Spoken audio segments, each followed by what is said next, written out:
My son stood there and watched his wife turn me into a stranger.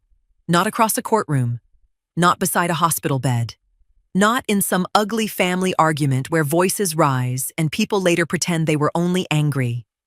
He did it in the clean afternoon light of a mall parking lot, with shopping bags waiting to be filled, his promotion still fresh on his face, and his wife's mother smiling, like she had been waiting years to see me put in my place.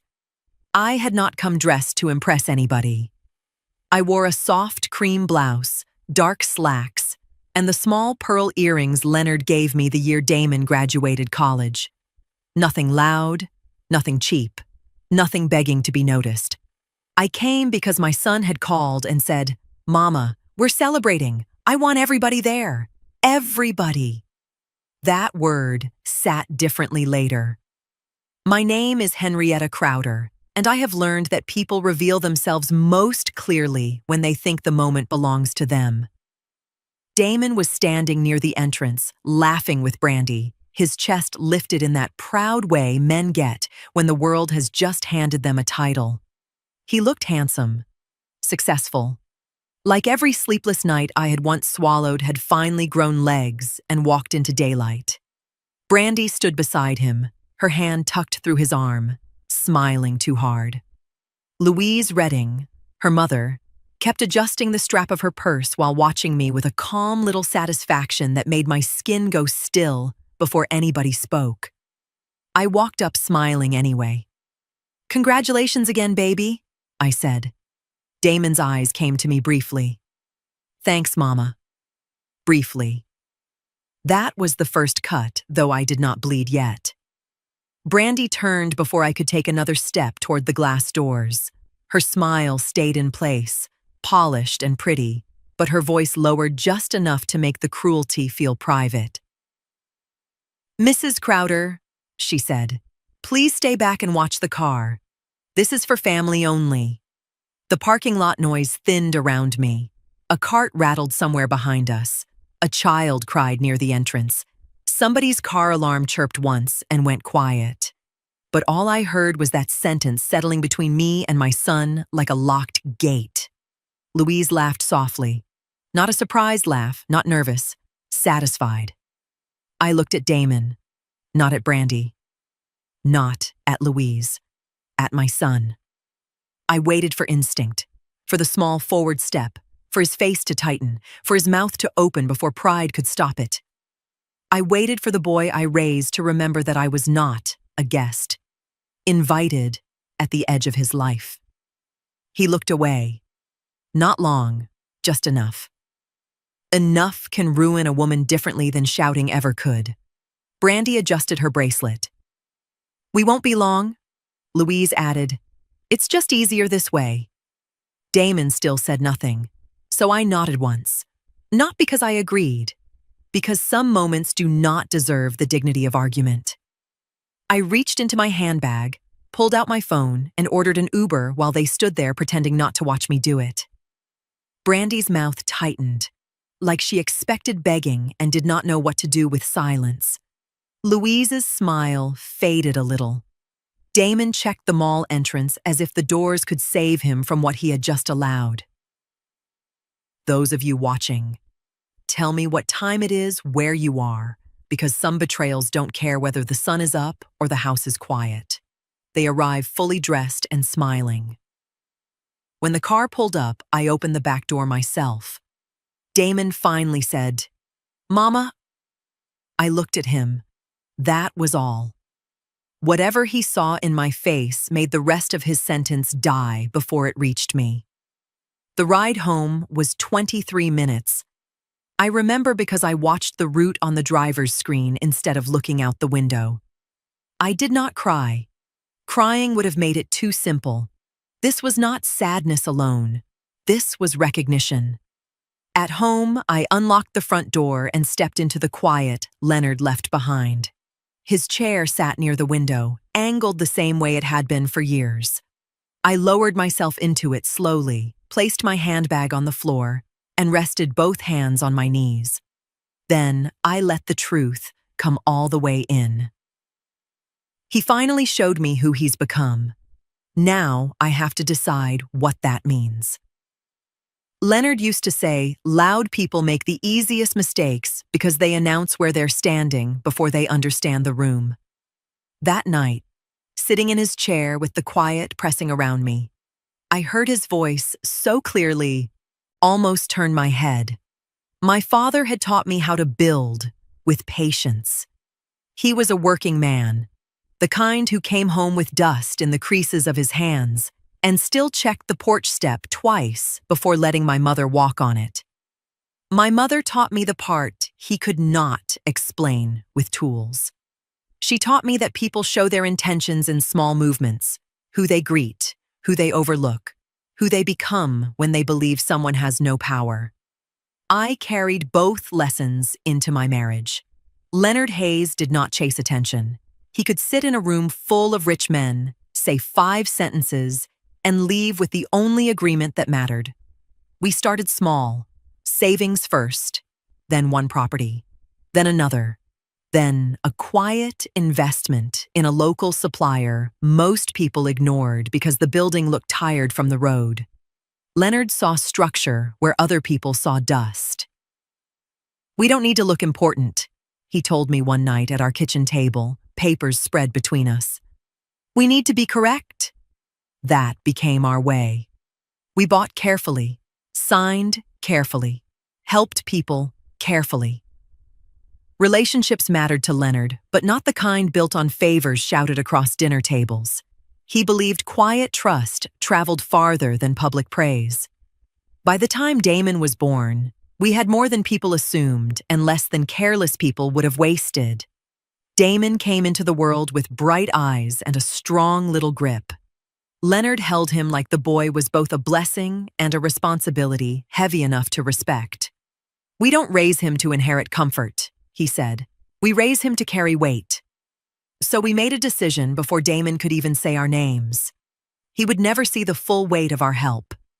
He would only feel enough room to grow.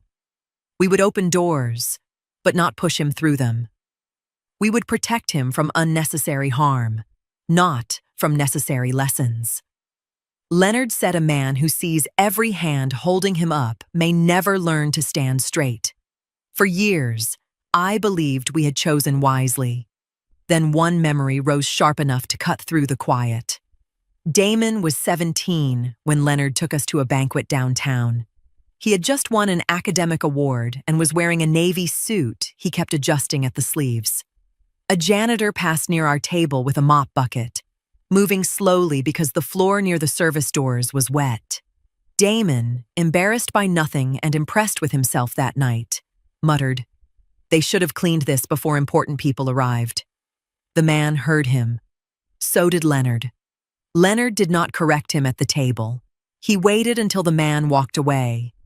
Then he leaned toward Damon and said, low enough that only we could hear, "That man owned 2 buildings before you learned long division. He retired early, lost his wife, and came back to work because sitting home alone was killing him." Damon's face changed. Leonard's voice stayed even. "Don't ever let polish fool you. If you stop seeing people clearly, everything built around you becomes dangerous in your hands."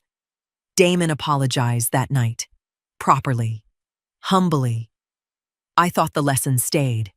Now, years later, I stood from Leonard's chair and walked to the cabinet beneath the bookcase.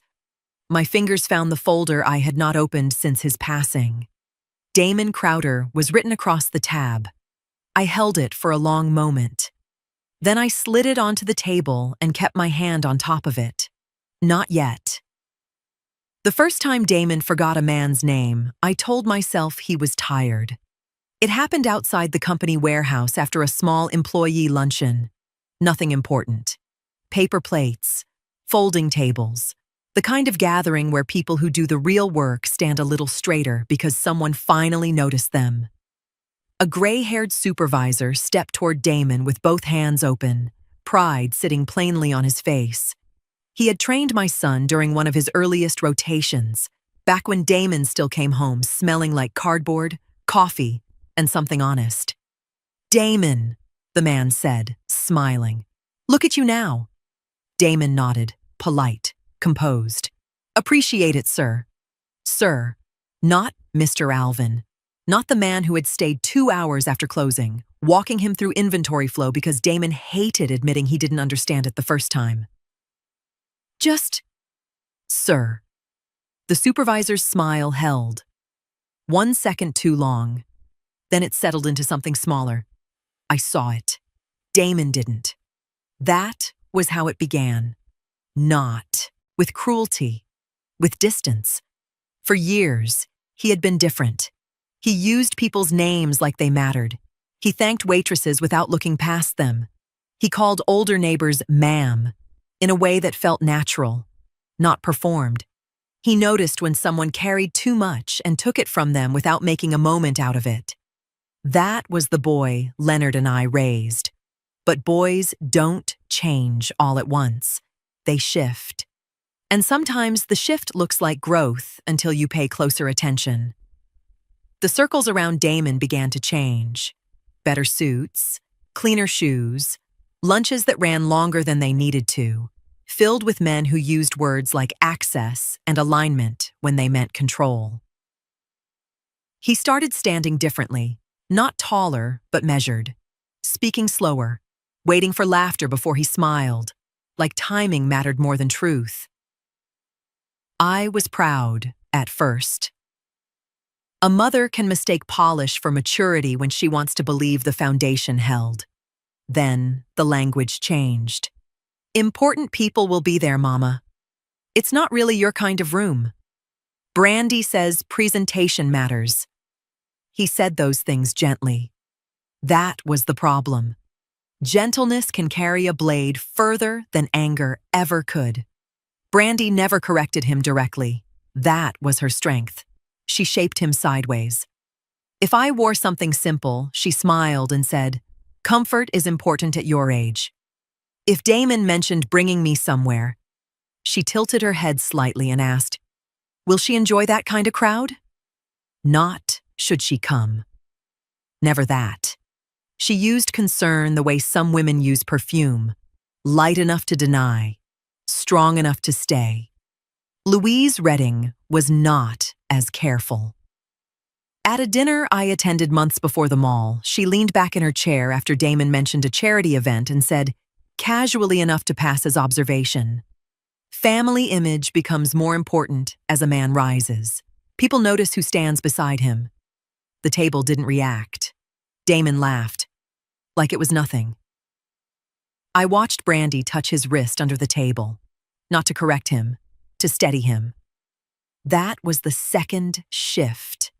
They weren't just influencing how he moved, they were teaching him what to value, who belonged in the room, who improved the room, who could be displayed, who could be managed, who could be overlooked. I saw it, but I didn't name it yet, because naming something makes it real. And once it's real, you have to decide what to do about it. A week later, Damon came by the house to pick up a document he needed for work. He moved through the rooms quickly, like the place existed for his use, not his attention. I stopped him before he reached the door. "Be careful around people who praise you too early," I said. "They're not always seeing you clearly." He kissed my cheek, but his eyes were already on his phone. "Mama, that's old school thinking," he said. "Things move differently now."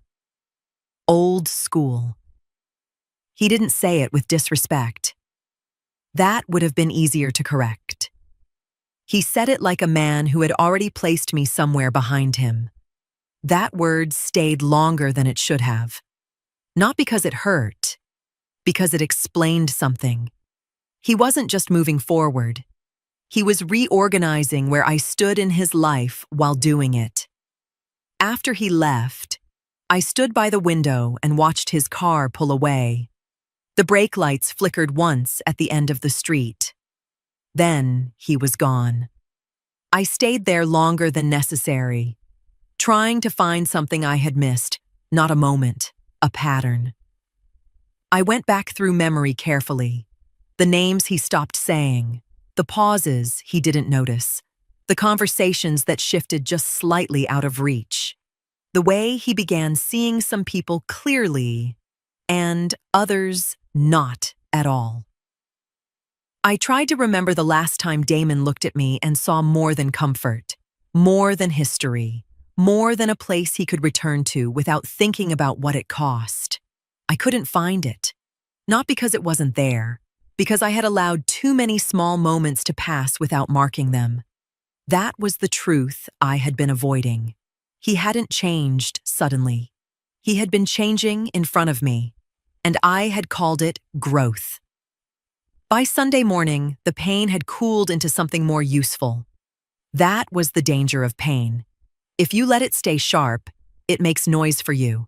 It makes you reach for the phone, call people who have already shown you what they value, ask questions you already know the answers to, demand apologies from mouths that will only reshape the truth to protect themselves.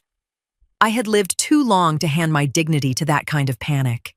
So I made coffee, opened the blinds, sat at my dining table with the folder still closed beside me.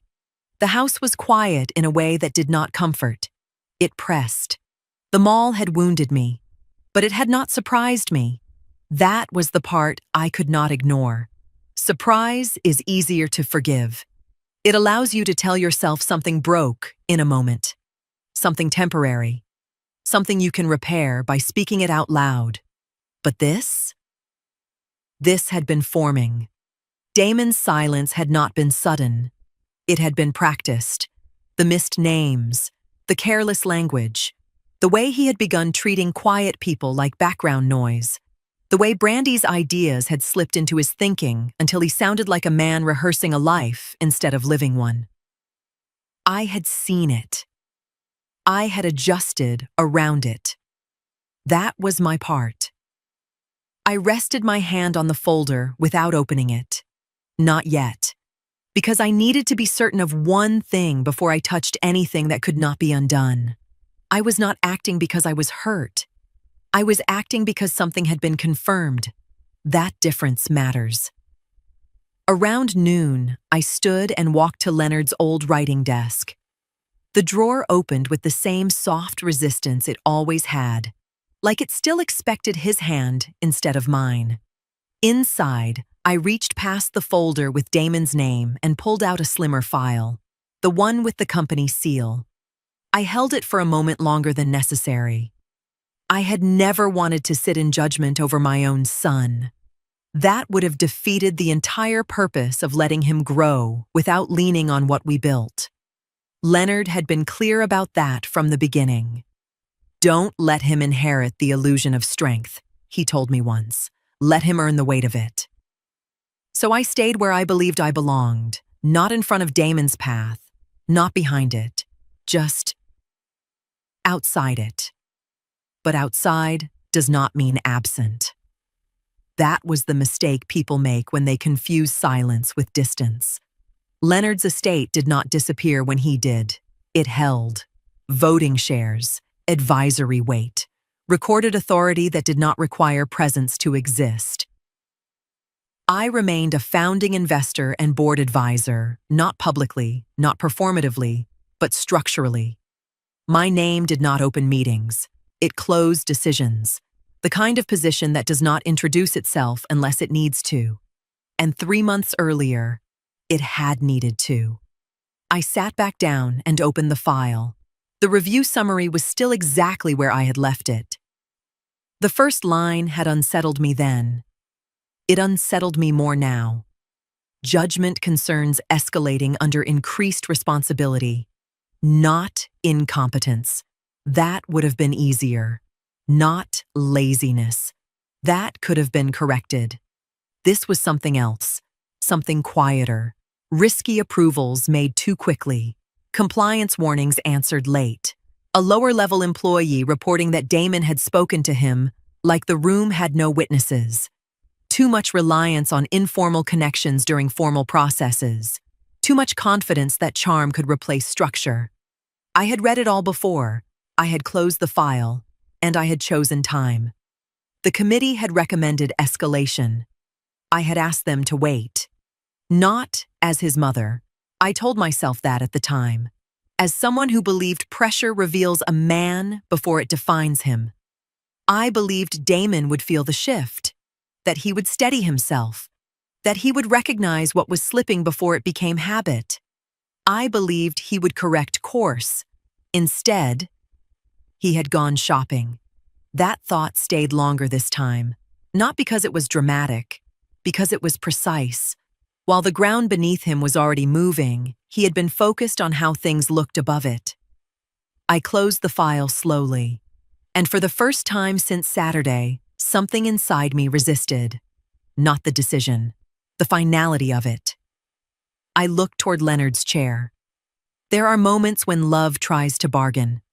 Just one more conversation, just one more warning, just one more chance to protect instead of expose. I let that thought sit. Then I asked myself the only question that mattered. If I speak now, am I correcting him? Or am I protecting him from something he needs to face? The answer came quietly, too quietly to argue with. I reached for my phone. Marlon Reeves answered on the second ring. Mrs. Crowder. His tone told me everything. He had been waiting too. Has the committee's recommendation changed? I asked. A pause, paper shifting. No, ma'am.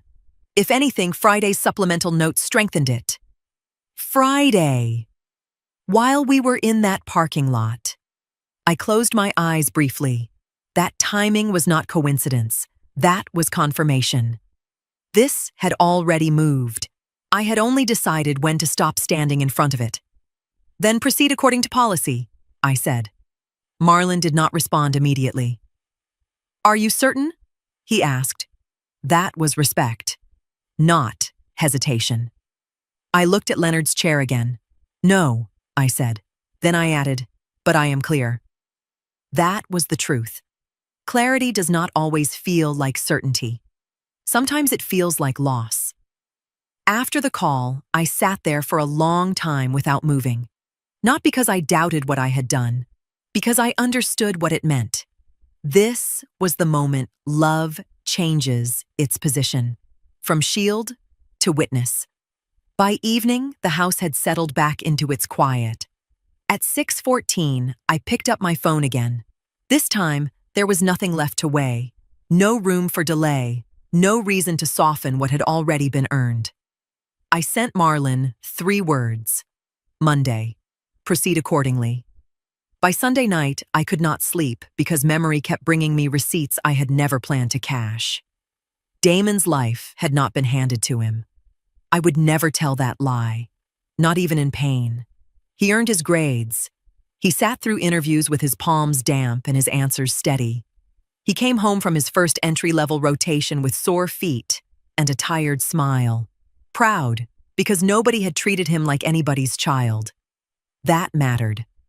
I never wanted a weak son standing on a strong last name. Leonard would not have tolerated that either. A door opened too wide, he used to say, can make a man forget how to knock. So I opened doors quietly, not to carry him, to position him. When Damon applied for his first internship, I did not call and demand anything. I simply made sure his application was actually read. After that, he stood on his own. He interviewed, he answered, he proved himself. That was the balance. Access without advantage. When he struggled under a supervisor who believed pressure mattered more than guidance, I did not remove the pressure. I adjusted the environment around it. I asked Marlon Reeves to place someone steady within reach. That was how Damon met Mr. Alvin. He believed it was scheduling. I knew it was intervention. Quiet enough not to weaken him, firm enough not to let him fail for the wrong reasons. When a senior mentor took an interest in him, Damon believed it was chemistry. Part of it was. The man respected his drive. But I had spoken for Damon's character before that meeting ever happened. In business, character travels further than performance, especially when no one is announcing it. That mentor opened doors. Damon walked through them. Both things were true. They had to be. Because the goal was never to make Damon successful. It was to make him worthy of success without depending on it being arranged for him. That was the infrastructure, not money, not access, alignment, structure, quiet correction before visible failure. That was why the recent review felt different. 6 months earlier, Damon had been given responsibility that did not come with attention. A vendor approval process, not glamorous, not visible, but important. The kind of work that reveals whether a man respects structure when no one is watching him perform. I read the briefing when it crossed my advisory packet. I saw the risks immediately. Fast timeline, familiar names, a vendor connected, socially, not formally, to Louise Redding through one of those charity circles she moved through so carefully. That connection alone did not make the process wrong, but it required discipline, distance, documentation.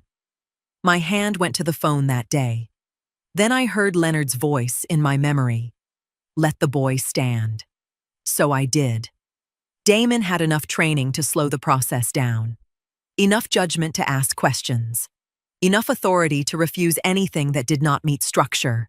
Instead, he moved quickly, approved too easily, accepted verbal assurances where written confirmation was required, dismissed a compliance note as procedural delay. That was not failure. That was erosion. The deal did not collapse. That would have been simpler. It wobbled. Invoices needed correction. A junior analyst had to chase missing documentation. A lower-level employee raised concerns and was treated like an inconvenience. The company did not lose much money, but it lost something more important: confidence. And confidence, once questioned, does not return quietly. I had seen the report. I had seen Damon's name beside words no mother wants connected to her child. Dismissive tone, judgment concern, informal pressure, not dramatic, not criminal, but structural. Still, I delayed escalation. I told myself he needed time, that growth often looks uneven before it steadies, that the boy who once apologized to a man he had misjudged could still recognize himself before it became habit. So I gave him space, not to avoid consequence, to meet it early enough to correct it. Then the parking lot happened, and in that silence, I understood what the report had been trying to tell me. Not that Damon was incapable, but that he had started relying on something he did not understand. Access without awareness, position without weight, confidence without structure. What he was losing was not something I had given him. It was something he had never learned to hold on his own. And without me, it would not hold at all. Monday morning did not arrive loud. It arrived clean. That was what made it worse. The company lobby carried on like nothing in the world had shifted. Polished floors, measured footsteps, security scanning badges with the same quiet rhythm. A receptionist answering calls with practiced calm, her tone steady enough to make it seem like nothing important ever broke between one greeting and the next. That was the first lie. Real damage rarely announces itself. It settles into rooms that already look stable. I had not come there to watch my son unravel. Monday mornings were reserved for advisory review, quiet, scheduled, and rarely attended in person unless something required it. For years, I had handled it through reports, summaries, and written notes passed through Marlon Reeves and the committee. Presence was not necessary when structure was intact, but structure had already shifted. So I came in myself. I stood just outside the glass doors, positioned where reflection worked better than proximity. Close enough to see without being seen. Close enough to understand before anyone tried to explain. Damon stood near the elevators in a charcoal suit, one hand in his pocket, his phone resting loosely in the other. Brandy had dressed him for the life he believed had finally opened. His collar sat sharp. His shoes carried a fresh shine. His posture held that slight lift men get when the world has just confirmed something they were hoping to believe about themselves. He looked ready to be seen. What he did not look like was a man already under review. Marlon Reeves stepped out of the side corridor holding a cream envelope. Nothing about it was dramatic. No stamp in red. No urgent markings. Just thick paper, sealed properly. The kind used when a matter has already been decided before it reaches your hands. "Mr. Crowder," Marlon said. Damon turned, surprised by the tone more than the call. "Morning, Marlon." Marlon did not return the familiarity. "This was finalized late Friday. Please review it before your 10 o'clock. Finalized. Not prepared. Not discussed. Finalized. Damon took the envelope slower now. I watched his thumb slide beneath the seal. I watched his shoulders shift before his eyes finished the first paragraph. That is how you know when paper has done its job. The body understands before the mind can argue. He read the header once, then again. Then he moved lower. Leadership track designation. Provisional pending final compliance clearance. Review committee findings. Active prior to promotion notice. Independent approval authority. Suspended, effective immediately. Supervisory oversight assigned. Performance remediation required under documented judgment concerns. The language did not accuse. That was what made it final. Damon turned the page too quickly, then slowed as if pacing could change what he was reading. His jaw tightened. His eyes moved back to the top, searching for something he could reinterpret. There was nothing to reinterpret. Paper, when written, correctly leaves no space for interpretation. Only acceptance. Marlon stayed where he was, not close enough to comfort, not distant enough to ignore, just present in the way institutions remain present when they have already spoken. "I was promoted Friday," Damon said, his voice lower now. Marlon did not shift. The announcement was conditional. The review was already under executive hold. That landed harder, because it removed the illusion. This had not happened to him overnight. This had been waiting. I saw the moment it reached him, not fully, but enough to unsettle him properly. Not embarrassment. Not yet. Something quieter. Fear. Not of losing money. Not of losing position. Fear that he had been standing on something unstable longer than he realized. That was when I moved. I opened the glass door and stepped inside.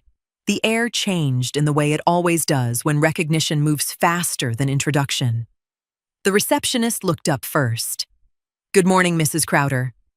The security guard straightened slightly. "Morning, ma'am." Two senior staff members near the elevators adjusted without being told. One stepped aside. Another gave a small nod. The kind that belongs to people who understand structure without needing it explained. Not performance. Memory. That was the second lie of the morning undone. Damon heard it. He turned before I reached him. Not fully, just enough. Enough to see the room shift around me in a way it had never shifted around him. I did not look at him immediately. I walked the way I always walk. Steady, measured, not asking for space, not acknowledging it either. Not because I needed to prove anything. Because nothing needed proving. Marlon inclined his head. "Mrs. Crowder." "Mr. Reeves," I said. No more than that. No explanation offered. None needed. Damon looked between us then. The envelope still open in his hand. The paper no longer just paper. I could see the question forming behind his eyes. But pride had not loosened its grip yet. Not yet. He was still trying to place the moment inside something smaller. A misunderstanding. A mistake. Bad timing. Anything but what it was. His face had gone pale in a way no mother wants to see and every woman with sense must sometimes allow. I stopped when I reached him, not directly in front, slightly to the side, close enough that he could not pretend I was not part of what he was holding. Our eyes met. For 1 second, I saw the boy. For the next 2, I saw the man trying to protect himself from what the boy would have understood immediately. I held his gaze. 3 seconds. Long enough. Then I moved past him. Not fast. Not slow. Just forward. Behind me, I heard nothing. No question.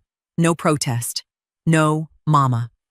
Only the quiet sound of paper settling back into his hand. By the time I reached the boardroom door, I did not need to turn around to know what had finally begun. Not the consequence. The understanding that the consequence had been waiting long before the envelope ever touched his hand. Brandy did not call me that morning. That told me she was thinking. A woman like Brandy does not move toward answers directly. She moves around them first, tests the edges, presses against walls to see which ones shift. She looks for softer doors before she ever risks knocking on one that might not open. By noon, I knew she had started. No one had to tell me. The office has its own language, a tightening, a subtle shift in how people speak, how quickly conversations end, how certain names begin to move carefully instead of freely. When someone outside the structure starts pulling at threads they don't understand, the building responds before anyone says a word. Damon left before lunch, not loudly. That would have been easier. He walked out with the envelope folded inside his jacket like it had weight now, like it had settled into him in a way he could not shake off. Brandy was waiting outside. I watched them through the boardroom window, their reflections broken slightly by the glass. She reached for his arm. He pulled back, not sharply, just enough. That small distance said more than any argument. Her hand stayed in the air for half a second longer than it should have. That was the first thing she didn't expect. I couldn't hear them, but I didn't need to. Her mouth moved. Review. Then again. Signed. Then, who? Damon shook his head once. Not answering. Not explaining. That was the second thing she didn't expect. Brandy looked up then, not at the doors, not at the people moving in and out, up at the building itself, not admiring it, measuring it, like she had just realized something important. This place did not respond to her. By early afternoon, she called Louise. Louise did not panic. Women like Louise do not raise their voices when something shifts beneath them. They lower everything, tone, pace, expectation. They make the room feel controlled, even when they are still trying to understand where control has already been lost. But control is not the same as certainty. I heard enough of that conversation later, not because it was meant for me, but because people who believe they are speaking privately often forget how thin walls can be when information starts moving. "Mama, this wasn't normal," Brandy said, her voice tighter now. They had paperwork ready. It was already decided. Louise did not answer immediately. That pause was not confusion. It was calculation. "Then you don't ask what happened," she said finally. "You find out who had the authority to let it happen." "I thought you knew people there." Another pause. "I know people around it," Louise said. "That's not the same." That difference mattered. Brandy just hadn't learned it yet. Over the next 2 hours, she started learning it the only way people like her do, by testing access. She did not begin with power. She began with proximity. She called a man from a charity committee, someone who had once laughed too loudly at one of Louise's stories over dinner. He answered politely, listened just long enough to understand what she was asking, then told her, carefully, that internal review matters were not discussed outside appropriate channels. Polite. Closed. She adjusted. She called Damon's former mentor. No answer. That was an answer. She adjusted again. She called someone in events, someone who handled guest lists, donor seating, and social arrangements. Not decisions, not process, but close enough to hear things pass by. This time, she didn't ask directly. She circled. "Do board advisors usually attend internal reviews?" she asked, light enough to sound curious. The woman hesitated. Too long. "That depends," she said. "On what?" She didn't answer that part. She didn't need to. That pause gave Brandy something more useful than information. It gave her direction. That was when my name began moving. Not loudly. Never loudly. It moved the way structure moves, quietly through the right people, in the right places. Legacy shares, advisory vote, review committee, founder's estate, widow. Each word reached her the same way, not as answers, as limits. By 4 o'clock, she had stopped asking casual questions. She started placing calls. She called Patricia Bell. That was not a mistake. That was a decision. Because by then, Brandy understood something clearly. If there was authority in the room, Patricia would know where it sat. "Patricia, this is Brandy Crowder, Damon's wife." "I know who you are," Patricia said. Not warm, not cold, just placed. "I'm trying to understand a situation that affects my husband," Brandy said, softening her voice just enough to sound reasonable. "That would be something Damon should discuss with the appropriate internal parties," Patricia replied. A pause. Then Brandy shifted. Not careless, deliberate. "Well, since this seems to involve family," she said, "I think I have a right to know who authorized it." There it was. Not emotion, positioning, testing whether personal access could reach where process had already closed. "No, ma'am," Patricia said. "You do not." The air changed right there, not because Brandy was refused, because she was refused cleanly. No hesitation, no explanation, no opening. Her tone tightened. "I'm sure there's been some misunderstanding. My mother—" That was the mistake. Not mentioning Louise, using her as leverage. Patricia let her finish. Did not interrupt, did not correct. Just listened. Then ended the call properly, logged it, documented it, and called me 5 minutes later. Her voice was steady, but underneath it, there was something else. Not fear, not urgency. Recognition. "Mrs. Crowder," she said, "your daughter-in-law is asking the right questions, in the wrong way." I looked down at the closed folder on my desk. That question had been coming. It had just arrived sooner than Brandy intended. Patricia waited. She understood timing. Then she asked, "How would you like me to respond?" I didn't answer immediately, because this was the moment where curiosity becomes interference, and interference, when handled correctly, becomes record. I rested my hand lightly on the folder. Then I said, "You will respond the way you would to anyone without standing." A pause.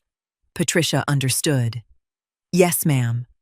I ended the call and sat there for a moment longer. Brandy thought she was asking questions. What she had actually done was map the edges of a system that had already closed to her, and then step far enough inside it to be remembered. Damon came to my house at 7:32 that evening and knocked like a man who still believed the door belonged to him. Not loud, not disrespectful, just certain. I watched him through the front window before opening it. His tie hung loose around his neck. His collar was bent where his hand had pulled at it too many times. The envelope was still in his left hand, creased now, not from reading, but from holding. He looked tired, but not humbled. Not yet. "Mama," he said. I stepped aside. "Come in." He walked in without hesitation, the way familiarity lets people forget they are entering a space they have already unsettled. He stopped near Leonard's chair for a second, just long enough to notice it. then shifted his weight away from it like something there was watching him too closely. That told me enough. You knew, he said. No greeting, no pause, just accusation dressed as certainty. I closed the door behind him. Sit down, Damon. I don't want to sit. Then stand. That irritated him. I saw it move across his face before he pressed it down. He wasn't here to fight yet. He was here to control the shape of the conversation. He lifted the envelope slightly. Why didn't you warn me? There it was. Not an apology. Not confusion. A complaint. I walked to the side table and turned off the lamp near the window. The room dimmed just enough to quiet the edges. Warn you about what? I asked. His eyes narrowed. Don't do that. Do what? Act like you don't know what I'm talking about. I want to hear you say it. He exhaled sharply and ran a hand over his mouth. The review, he said. Marlon, the committee, whatever this is. He gestured with the envelope. And your part in it? My part, I repeated. He hesitated, just for a moment. That was new. Then he pushed through it. People were greeting you like... He stopped, searching for something that wouldn't make him sound smaller. Like what? I asked. His jaw tightened. Like you matter there. That should have landed harder, but some truths don't strike when they're spoken. They settle. I see, I said. He started pacing then. 2 steps, turn, 2 steps back. Not far, just enough movement to keep from standing still with what he was beginning to understand. Brandy is upset, he said. Her mother is asking questions. They're trying to figure out what happened. Are they? He stopped. Yes. I sat down slowly, not in Leonard's chair, across from it. How does it look to them? I asked. He let out a breath. It looks like I got promoted Friday and humiliated Monday. Humiliated? You know what I mean. No, I said evenly. I want to hear what you mean. That shifted something. His voice sharpened. People are talking. This affects my reputation. It affects Brandy. Her family was proud. We had plans, commitments. I just signed a lease. We're supposed to host people next month. He stopped, like he had said enough to prove something. I held his gaze. Host people, I repeated. His frustration broke properly then. Mama, what? Stop doing that. Doing what? Repeating everything like I sound ridiculous. I looked at him carefully. For a second, I saw the boy who used to bring me broken toys because he trusted me to fix them. But the man standing in front of me had not brought something broken. He had brought something exposed. You didn't come here because you're confused, I said. His eyes snapped to mine. I came because my mother was involved in something that could damage my career. Your career was already damaged by your choices. That hit, not loudly, but directly. He stepped back slightly, like the words had moved toward him. So this is about Saturday, he said. I let the silence answer first. He filled it. This is about what happened at the mall. Still no apology. Still no ownership. Just positioning. Saturday didn't create anything, I said. It revealed it. That slowed him. Not stopped.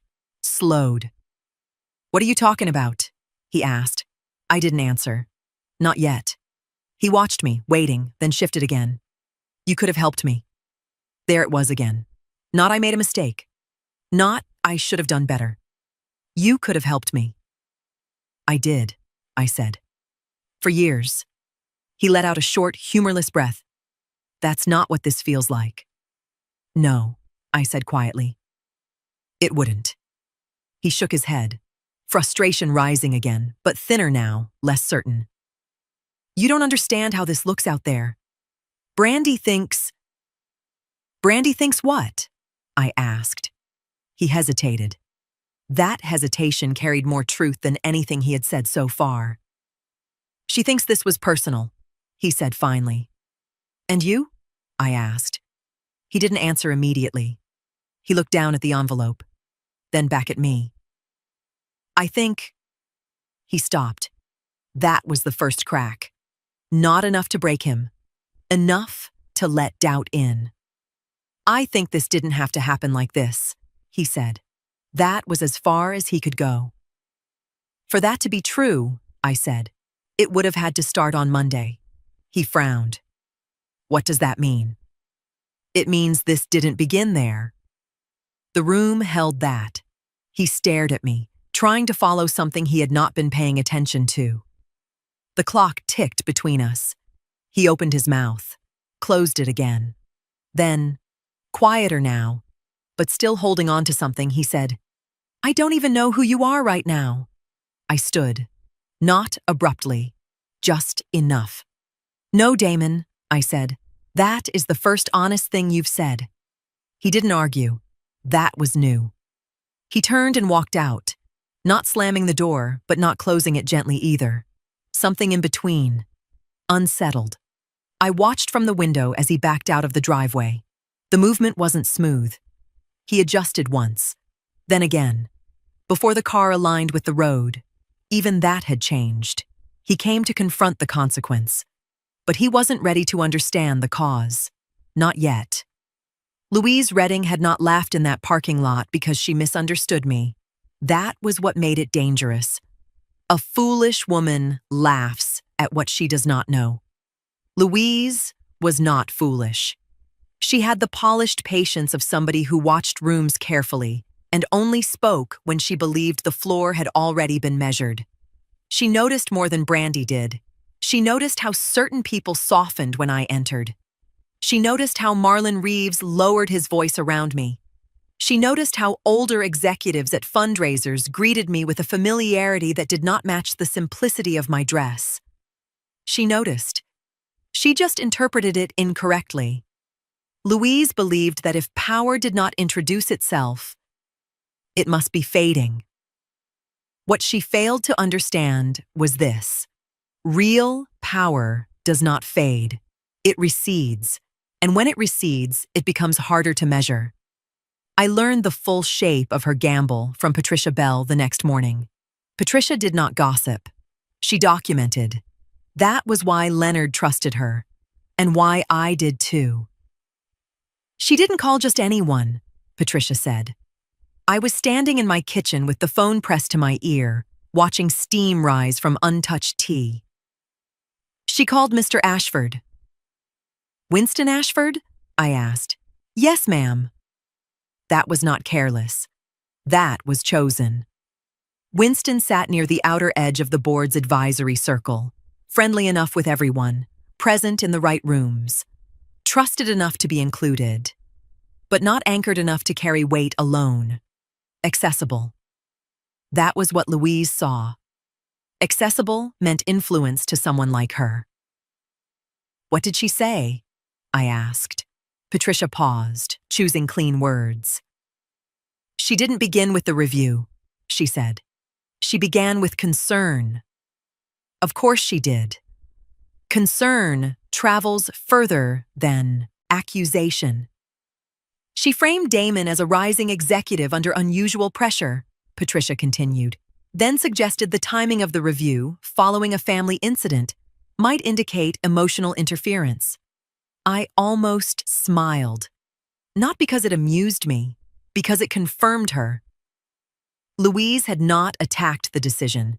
She had attacked the perception of it. That was more sophisticated and more dangerous. Did Winston engage? I asked. Yes, ma'am. That mattered. How far? Another pause. He asked for clarification, Patricia said, specifically whether any advisory influence intersected with the review timeline. There it was. Not agreement, not support, but enough curiosity to open a door. For a brief moment, Louise had done exactly what she intended. She had introduced doubt into a room that respects structure. And in rooms like that, doubt is not dismissed. It is examined. I said nothing. Patricia understood silence. She implied Patricia continued carefully, that reputational concerns could arise if the matter appeared personal. There it was again. Not a threat. A suggestion. Placed just carefully enough to be denied later, but clear enough to register. That was Louise at her best. Controlled, measured, strategic. Did Winston move it forward? I asked. No, ma'am. That answer came faster. He redirected the concern to compliance for verification, Patricia said, as protocol requires. Of course he did. Winston did not have power, but he understood where it lived, and more importantly, he understood where it did not belong. What did compliance find? I asked. Nothing, she said. No advisory interference. No irregularity in timeline. The review record was already complete before the promotion notice. Clean, closed, documented. The kind of answer that does not argue. It removes. And once it removes, there is nothing left to discuss. Winston responded accordingly, Patricia added. He informed her that the matter had been reviewed and no further inquiry was appropriate. Proper, polite, final. But not before Louise had accomplished something important. She had reached the edge of the system and touched it. That was more than most people like her ever manage. The problem was what came next. Because systems like ours do not react emotionally to pressure, they record it. Was the call logged? I asked. Yes, ma'am. Of course it was. It would be. Not as a violation, not as a warning, as context. And context inside institutions has a way of resurfacing at the exact moment it becomes relevant. I set my tea in the sink untouched and looked toward the closed folder on the dining table. Louise had not made a foolish move. She had made a calculated one. She had identified the weakest visible link and applied pressure where she believed the structure might bend. For a moment, it almost did. That was the part people misunderstand about women like Louise. They are not wrong because they are careless. They are wrong because they measure the wrong things. She saw proximity. She assumed access. She saw conversation. She assumed influence. She saw a man who answered her call and believed he could carry her concern further than it deserved to go. What she did not see was where the structure actually began. Leonard never built anything that depended on being liked. He built things that depended on being correct. Shares, voting rights, advisory records, signed minutes, names placed where they mattered, not where they could be reached.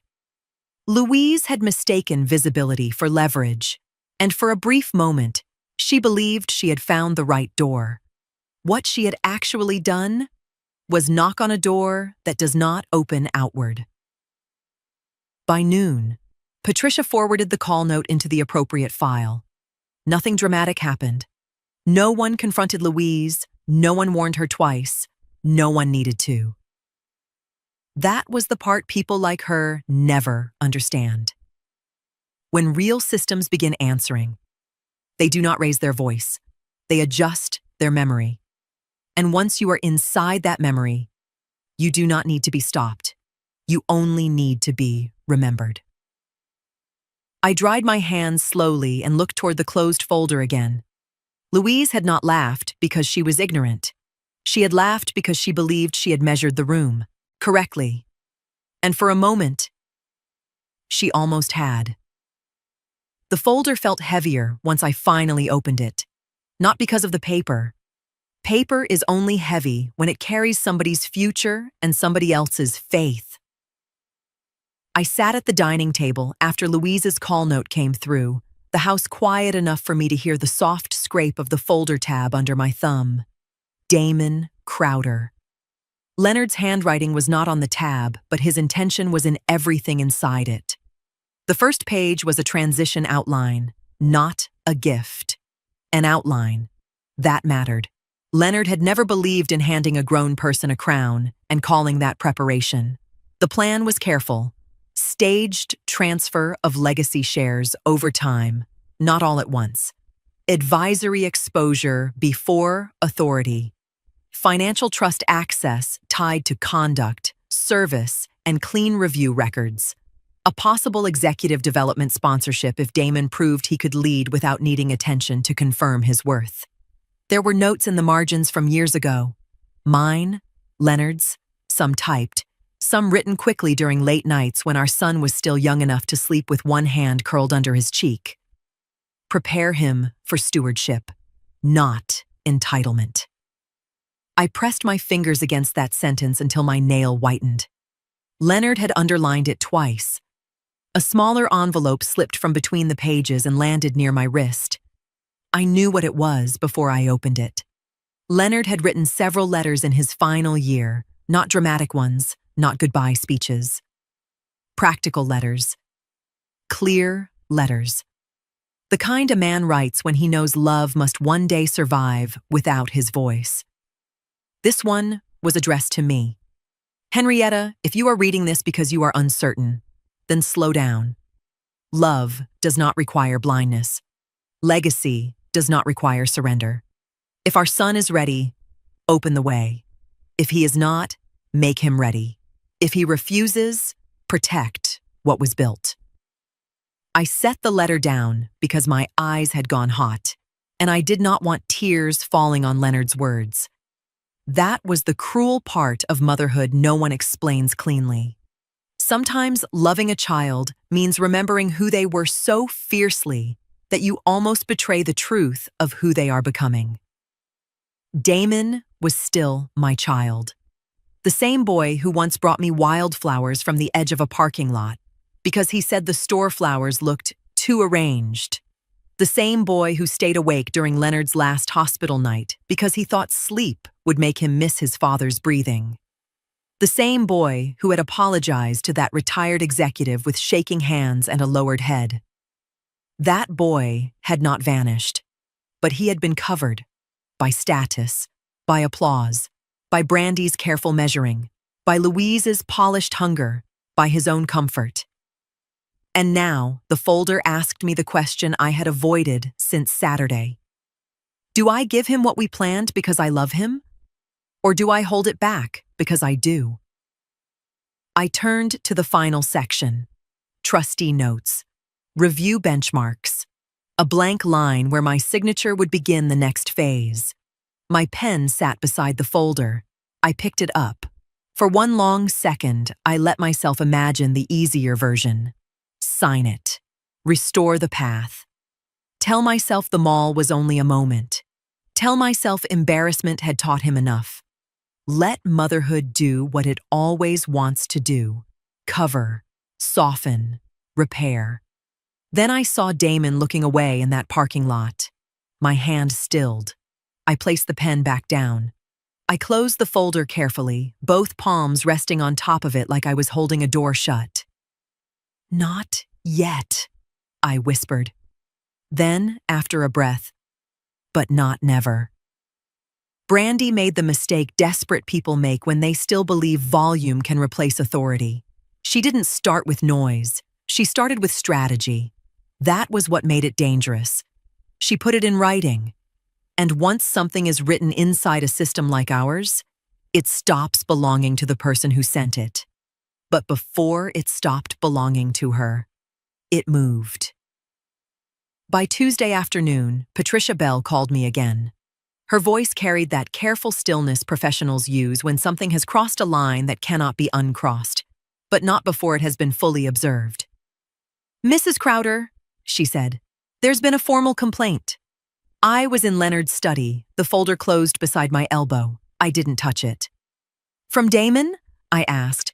"No, ma'am. From his wife." That landed exactly where I expected it to. Not surprising, but not yet final. Because sometimes damage does not come from being wrong. It comes from being just believable enough to slow a system down. Patricia continued. She submitted it to HR, copied Mr. Ashford, Mr. Reeves, and executive compliance. That part mattered. Not who she copied, that she reached high enough to be taken seriously. She wasn't asking questions anymore. She was placing doubt. What did she claim? I asked. A slight pause, paper shifting. She stated that Mr. Crowder's demotion appears to be influenced by unresolved family tension and outside pressure from a legacy stakeholder. Outside pressure. I looked toward the window. She used those words? I asked. Yes, ma'am.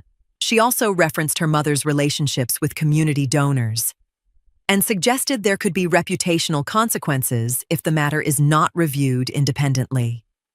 There it was, not just a complaint, a positioning move, carefully shaped, carefully placed, carefully dangerous, because in the wrong room, with the wrong timing, those words could have forced a pause, and a pause inside a system like ours can look like doubt.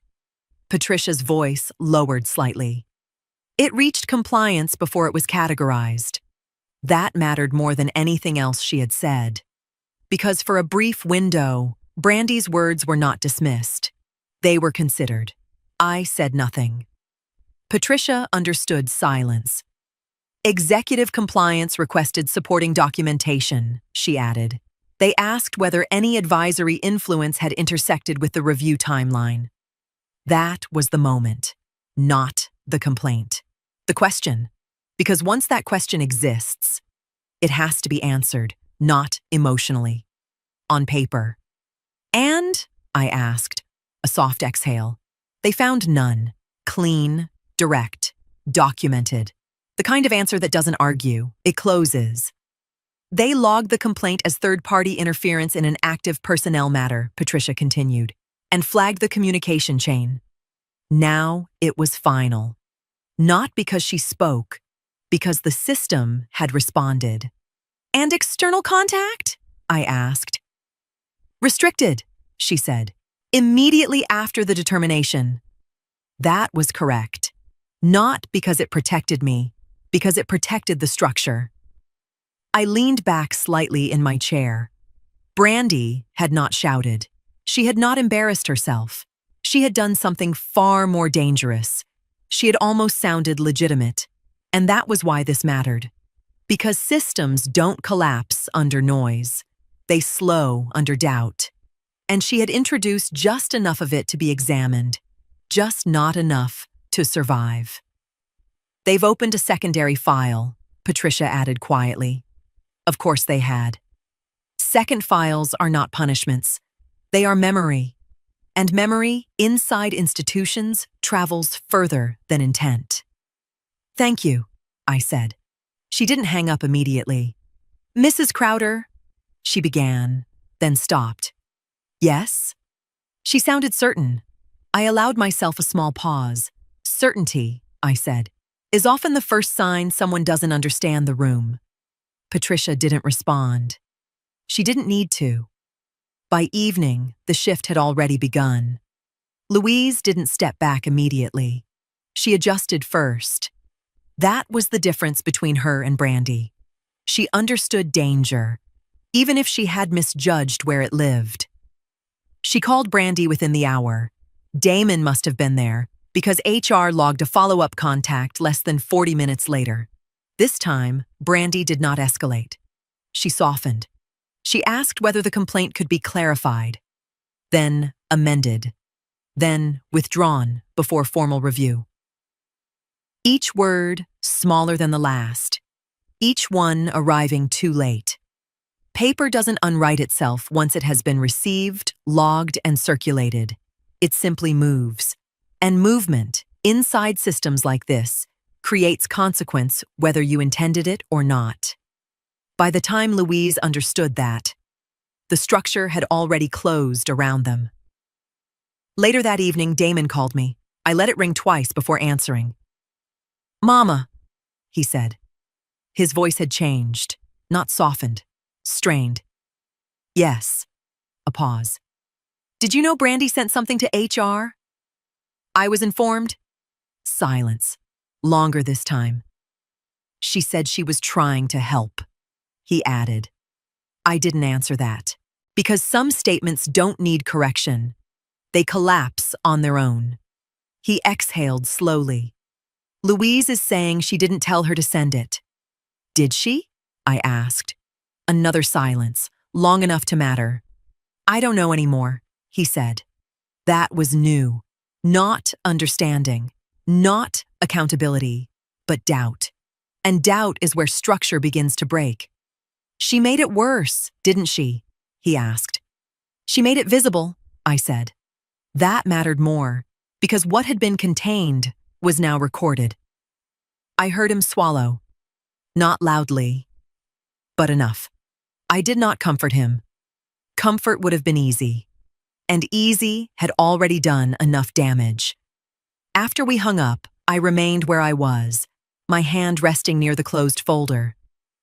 Brandy believed visibility was a ladder. Louise taught her to climb where people could see her. But this was never a stage. And the company was never an audience. It was a structure. And once Brandy stepped into it without understanding its rules, the room didn't argue with her. It examined her. And once it finished examining, it simply adjusted around her. She thought she was forcing a door open. What she had actually done was walk into a room that keeps records and introduce herself permanently. Damon came back on Friday evening without calling first, but this time he did not knock like the house belonged to him. He knocked once, waited, then stepped back from the door. That distance said more than any apology could have. I watched him through the window for a moment before opening it. He wasn't dressed for anyone now. No tie, no pressed jacket. His shirt sleeves were rolled unevenly, like he had done it without thinking. His face carried a different kind of tired. Not the sharp kind that comes from anger. Not the restless kind that comes from pride being challenged. This was quieter. The kind that comes when a man has run out of explanations that still make him feel right. "Mama," he said. I stepped aside. He entered slower this time, as if the house had weight again. His eyes moved toward Leonard's chair, and this time, he didn't look away immediately. He held it for a second, then another. Then he sat before I told him to. That was new. "I'm not here about the review," he said. His voice wasn't steady, not broken. Just careful. I closed the door behind him. "Then what are you here about?" He didn't answer right away. He leaned forward, elbows on his knees, hands clasped tight like he was holding something in place. For a while, neither of us spoke. The silence wasn't empty. It was measuring. "I messed up at work again on Wednesday," he said finally. That was not what I expected him to start with. I waited. "Calvin sent my report back," he continued. "Said I missed something I shouldn't have missed." He let out a small breath. I almost argued with him. Almost. But I didn't, he added. I said nothing. He rubbed his thumb slowly against his palm. I wanted to say he was overreacting, that he was trying to prove a point, that he didn't like me. He looked up at me briefly. Then I realized I didn't even check the numbers properly. That landed differently. Not defensive, not polished, just stated. "I've been doing that," he said, moving fast, assuming things, thinking I can talk my way through what I didn't take time to do right. The room stayed still. Then he said, quieter now, "It's not just there." I waited. He swallowed once. I remembered something yesterday. There was hesitation now, not performance, not strategy. Something closer to discomfort. "When I was 16, he said, that interview downtown, the youth business program." I remembered. He had been nervous enough to pretend he wasn't. "You told me you had errands nearby," he said, "but I saw your car when I came out." "I had errands," I said. He looked at me, not accusing, not amused, just looking. "For 3 hours?" he asked. I folded my hands in my lap. He looked down again, nodding once like he was answering himself now. "I used to think that was just you being mama," he said. "Always around. Always available." His voice tightened slightly. like it didn't cost anything. That landed. Not sharp. Deep. I've been thinking about that all week, he continued. About what I don't see, what I don't bother to look at because it's already there. He paused, then added, or because I assume it will always be there. I didn't interrupt. I remembered something Daddy said too. He went on. That night, after I got accepted, he shook his head lightly. He said, "A man who can't honor quiet help will lose loud blessings." A faint breath left him. I thought he meant saying thank you. He usually did, I said softly. Until he didn't. That almost pulled something like a smile from him. Almost. Then it faded. He leaned back slightly, then forward again, like he couldn't settle. At the mall. He started, then stopped. That was the part he still had to cross. I heard her, he said finally. Not loudly, not dramatically, just enough. I heard every word, he continued. And I didn't say anything because… He let out a breath through his nose. Because it would have made things uncomfortable. There it was again. Comfort. He shook his head once, like even saying it out loud didn't sit right anymore. I told myself it wasn't that serious, he added, that it would pass, that you'd understand. I didn't respond to that. He glanced up at me, then looked away again. I've been doing that too, he said, deciding what matters based on what's easier in the moment. That was closer. Not complete, but closer. I don't know when I started thinking like that, he admitted. You didn't start, I said. You allowed it. He nodded slowly. That felt right to him. After a moment, he said, quieter now. I don't like who that makes me. That was honest, but not finished. Not yet. The room held that truth without trying to soften it. After a while, he said, almost reluctantly, I should have said something. Not, I'm sorry. Not yet, but closer. I looked toward the window, then back at him. Yes, I said. That was all. He accepted that. That was new too. After a long pause, he added, Daddy would have been disappointed. Disappointed, I corrected gently. Not ashamed. He looked up. Shame leaves a man nowhere to stand, I said. Disappointment expects him to rise. That stayed with him. I could see it settle, not as comfort, as responsibility. When he stood to leave, he didn't rush. He walked toward the door, then paused near Leonard's chair again. This time, he didn't avoid it. He rested his hand lightly on the back of it, just for a second. Then he said, almost to himself, build slow, stand straight, see people. Leonard's words, not the ones people repeat in public. The ones he used when no one was watching. I didn't move. I didn't speak. I just watched him walk out. He hadn't changed, not fully, but something in him had stopped pretending it didn't need to. The review room did not feel like judgment. It felt like a mirror with no place to hide.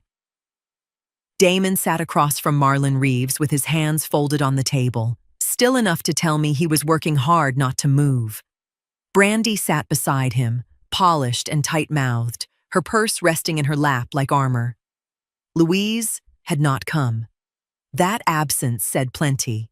I sat at the far end, not beside Damon, not across from him, in the seat assigned to me.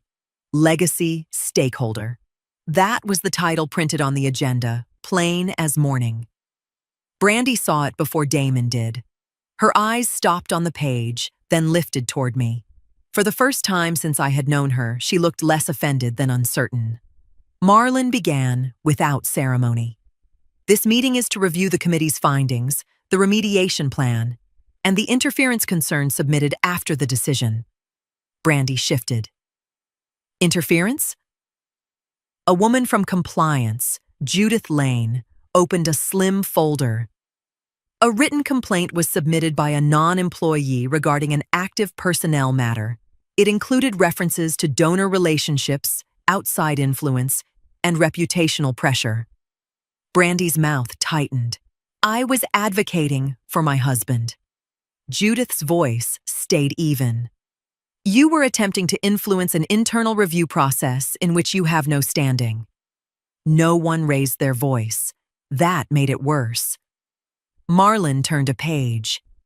The review predates the promotion announcement. The committee documented repeated judgment concerns, including delayed responses to compliance flags, informal pressure around vendor approval, and dismissive conduct toward junior staff. Damon looked down at the table. Brandy looked at him quickly, waiting for resistance. He gave none. Marlon continued. Mrs. Crowder did not initiate the review. She delayed escalation once based on developmental considerations.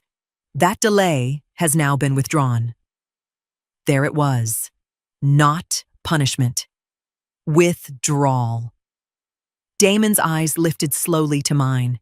I could see him understanding the shape of it now. I had not built the consequence out of Saturday's pain. Saturday had only told me I could no longer stand between him and what was already written. Brandy leaned forward. So, she had influence. Yes, Marlon said. As a founding investor, board advisor, and legacy voting shareholder through the Hayes estate. The words sat cleanly in the room. Brandy blinked once. Damon closed his eyes for half a second. Judith added, influence is not the same as improper interference.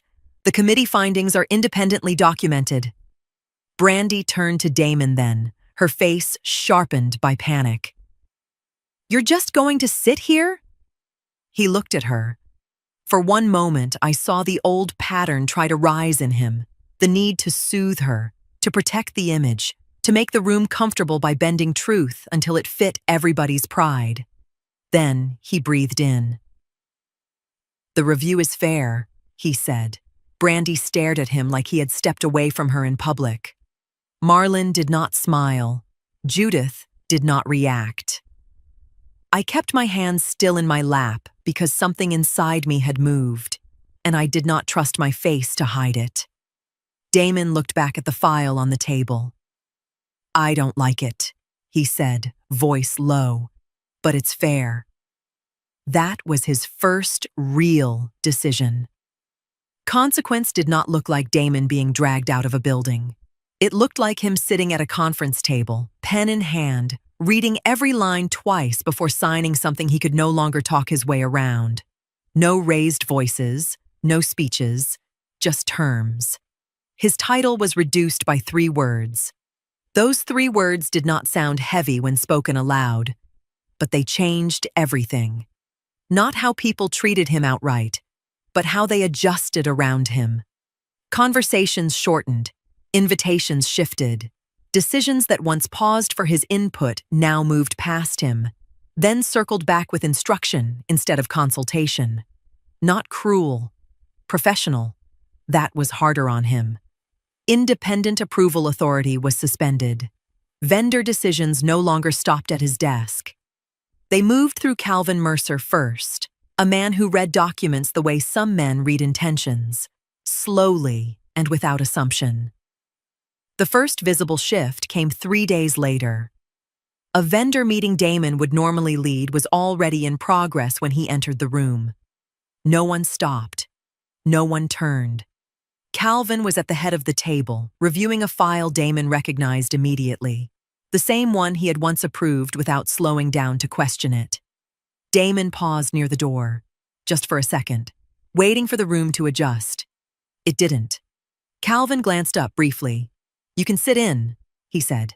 Not dismissive, not welcoming, just placed. Damon took a seat halfway down the table, not at the head, not beside it, halfway. The discussion continued.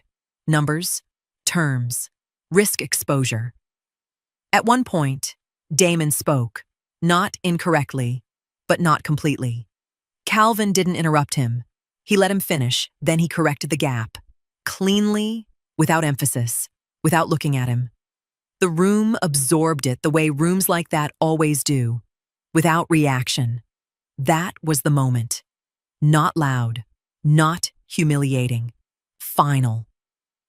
When the meeting ended, no one lingered. No one circled back to him. The file moved forward, without him. That was consequence, not removal, replacement.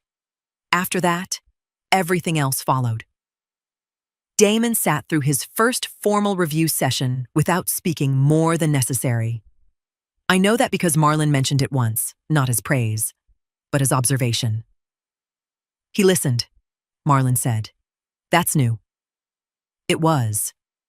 Each week carried its own quiet correction. A report returned with red marks that were not harsh, just exact. A question asked in a meeting that Damon could not answer quickly anymore. A junior analyst speaking without waiting for Damon's approval. Nothing loud, just adjustments.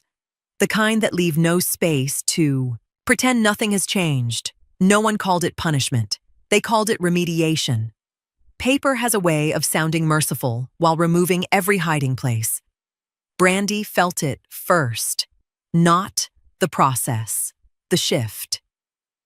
She stopped coming near the office after the second week. At first, she said it was because she didn't like the atmosphere. By the third week, she stopped asking Damon about his day. By the fourth, she had started correcting how he described it. "They're trying to make an example out of you," she told him one night. Damon didn't argue. That bothered her more. Her name didn't collapse. It cooled. The invitation slowed, not rejected, not withdrawn. Just delayed. Messages answered with shorter replies. Smiles that ended a second earlier than they used to. The charity committee she once moved through comfortably began feeling structured. She had never noticed structure before. Louise noticed and stepped back. Not in a way anyone could point to. No dramatic absence, no public retreat. She simply stopped appearing in the same spaces at the same time. The calls to Winston Ashford ended. The casual mentions of donors disappeared. Her voice remained polished, but it no longer reached as far. She had learned something, just not soon enough to use it. At home, the change settled differently, not in arguments, in absence. Conversations that once filled rooms now ended at the edge of usefulness. Brandy still spoke, but Damon stopped agreeing just to keep the air calm. He didn't confront her. He didn't defend me. He just stopped adjusting. That was enough. The space between them began to hold things they didn't say. 3 weeks into the review period, Damon came by the house again. No announcement. No expectation. He stood in the doorway for a second before stepping inside, like he was remembering how to enter without assuming he belonged everywhere. His sleeves were rolled uneven. His hands carried that same restless stillness I had seen before. But this time, it wasn't trying to escape anything. It was settling. "Calvin sent my vendor summary back," he said, standing near the dining table. "Twice." I looked at him. Was he wrong? His mouth shifted, not quite a smile. No. That word landed differently than anything else he had said in weeks. He sat across from me and rubbed his hands together slowly, like he was measuring something invisible. "Brandy says I'm letting them humiliate me." "What do you say?" I asked. He looked toward Leonard's chair, held it for a second. Then looked back at me. "I say I gave them the reason." That stayed in the room. Clean, not defensive, not rehearsed, just placed. Silence followed, but it didn't press. It waited. I stood and walked to the cabinet beneath the bookcase. He watched me, but didn't ask. That was new. Once, he would have filled the space with questions, trying to stay ahead of whatever was coming. Now he let it arrive. I took out the folder, not quickly, not with intention to impress, just brought it forward. His eyes followed it to the table. When I opened it, something in him stilled completely.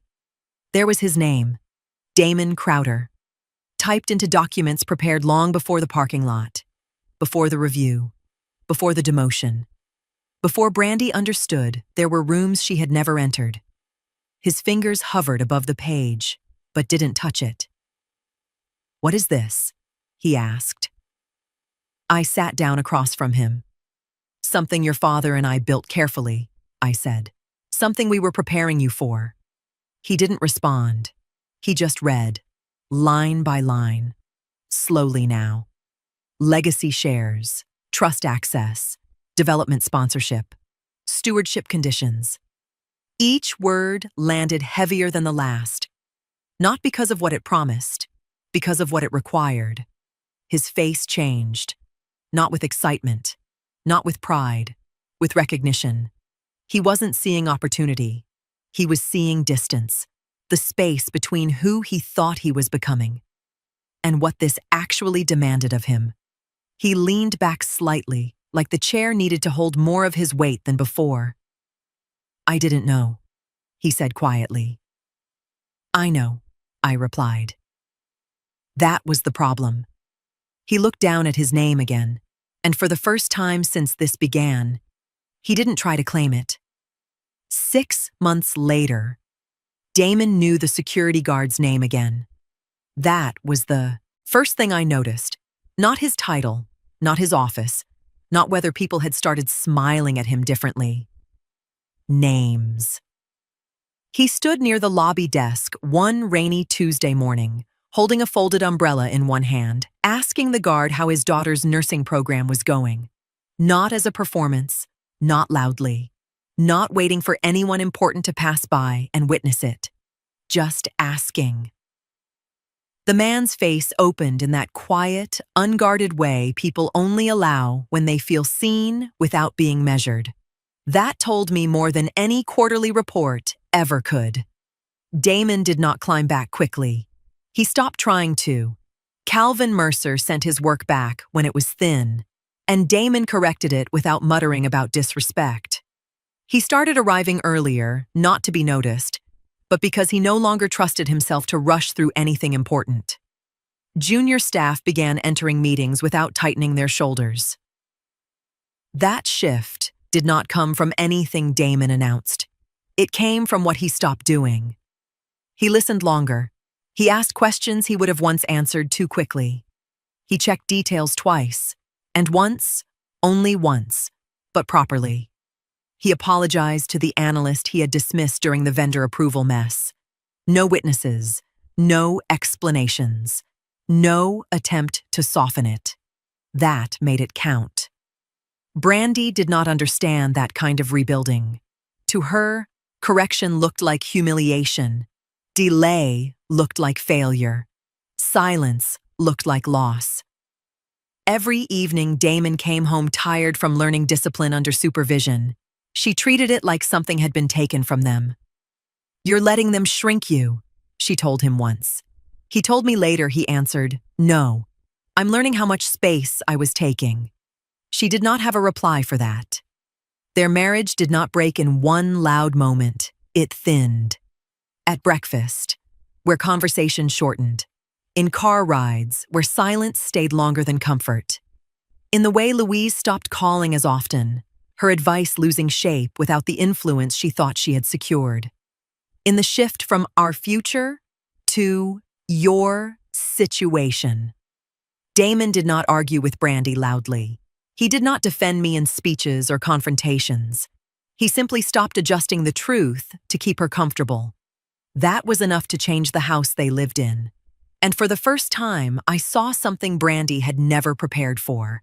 A man who no longer needed to impress her. As for the folder, I did not sign anything. Not then. Not after 6 months. Not even after I saw the change begin to settle into something steadier than apology. Because inheritance is not a reward for remorse, and legacy is not a bandage for consequences. I took the folder out once, placed it on the table, and let Damon read it fully this time. Not quickly. Not with shock. With the weight it was always meant to carry. His name. written into something he had never earned the right to assume. When he finished, he didn't look at me immediately. He just sat there. Then he said quietly, "I didn't know."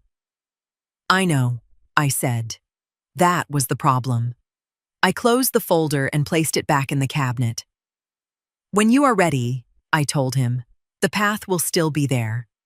But I will not confuse potential with proof again." He nodded. No argument. No attempt to negotiate.